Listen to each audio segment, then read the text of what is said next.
This is part 2 of the cutting boards, and we're about to take off the clamps and see what needs to be done. So let's go in for a closer look. Okay, this is our smaller guy, and we have a couple areas where we need to plane it down and get a smooth level surface.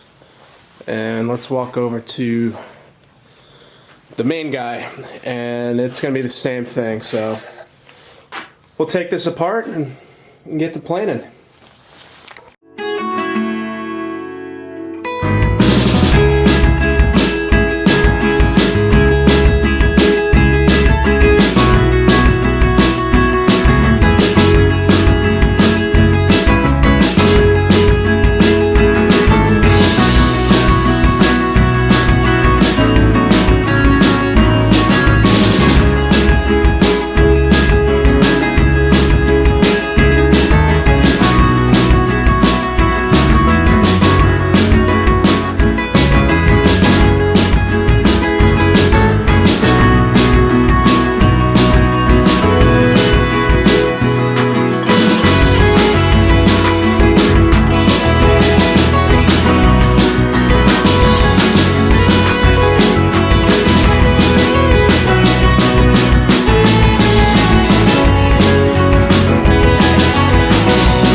Hope you guys liked that video. Click like and subscribe.